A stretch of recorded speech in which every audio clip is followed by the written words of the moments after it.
Okay, welcome to the commentary for Double Standard. Now, this letter caused some interesting discussions in my San Francisco class. And there were two main topics. One topic was the topic of families and individuals. And the other topic was double standards for men and women. And I'll talk about both of these and a little bit about what's common in America, common opinions in America, and what are some of the different ideas in different countries. So first, this topic of family and individuals. Most people know that American culture, American society, values individualism or individuals. And we have an idea that adult individuals should make their own choices. And they should not worry about what other people think, even their families. And as you get older, this becomes stronger and stronger.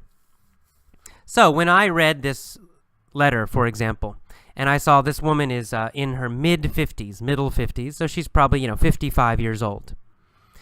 And she's worried about what her family thinks about her new boyfriend.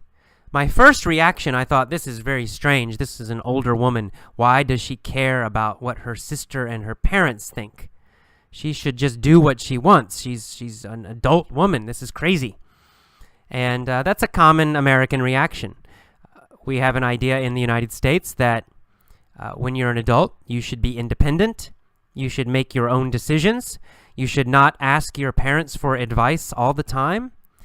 You should not live with your parents when you're an adult, right? That's a very common, strong view. This is very interesting because in classes that I've had before, there's a very interesting difference in culture here, especially this idea of living with your family. Some cultures, people continue to live with their families until they get married. So if they're 30 and they're not married, they still live with their parents. If they're 35 and they're not married, they're still living with their parents, and that's normal, and which is fine. There's not a right or wrong answer here, not better or worse, but it is a big difference. In the United States, that is seen as very negative. There's a strong feeling that you should not live with your parents when you're an adult. So, for example, in my own life, I went to university when I was 18, and then I graduated university. I was 22, I believe. And after that, I got my own apartment, and I never lived with my parents again. I didn't want to live with my parents, and my parents did not want me to live with them. If I had asked them, can I live with you, they would not have been happy. They would not have liked that.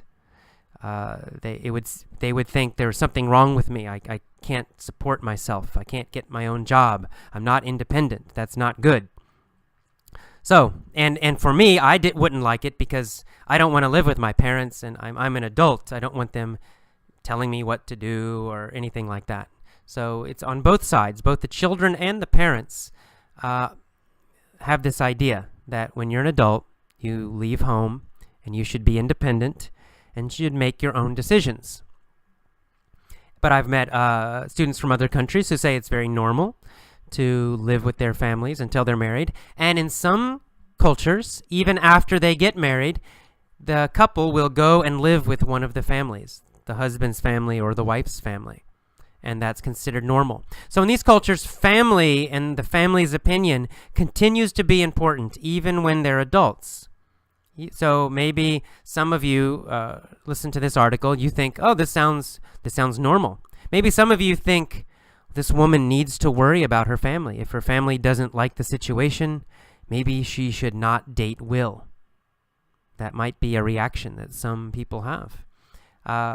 However, Abby's answer is probably the normal answer most Americans would give, which is stop worrying about your family's opinion. Don't be a people pleaser. Do what you want. All right. Next, the issue of double standards. This was the second topic we discussed in my San Francisco class. And the double standards refers to men and women and the fact that there are double standards for men and women when dating. If a man dates a lot of women, it's often no problem. People don't criticize him. In fact, sometimes they think, hey, he's a cool guy. Look at all those girlfriends he has. This is great. What a good guy. And in some cultures, this double standard is very strong, right? Men can date a lot of women and people think it's good. On the other hand, if a woman dates a lot of men, then she's bad. She's a bad girl. And people criticize her. And people don't like it. And that's clearly a double standard, right? That's the definition of double standard. Two different rules for the same situation. If a man does something, it's okay. If a woman does it, it's not okay. And in my class, there were clear double standards for most cultures. Stronger in some countries, weaker in other countries. This double standard does exist in America. There's still a double standard between men and women when dating. However, that double standard is getting weaker and weaker. Women are getting more and more equal. It's very normal now for a woman to date lots of different guys, and it's generally not a problem. This woman is in her 50s. She's an older woman from an older generation. Maybe that's why in this letter she sounds like she's a little bit criticizing her sister Jane for dating many men. I think for younger Americans it's no problem. It's just totally normal. So this double standard is not so strong in America, getting weaker all the time. In other countries, in my class, some of the Asian students, for example, mentioned that this is a very strong double standard in their countries, that the men are almost encouraged to date a lot of girls, and it's seen as very cool. But if a woman even has sex before she's married, something's wrong with her. She's a bad girl. Everybody criticizes her. And it's a strong double standard. I guess the good news is most of them did mention that it's improving in all the countries in my class that were represented. The students did say it's getting better. It maybe it's still bad, but the double standards are improving in most places in the world, and that's good. Well, okay, those are our topics. That's our commentary for this letter. Hope you enjoyed it. See ya for the next lesson. Bye-bye.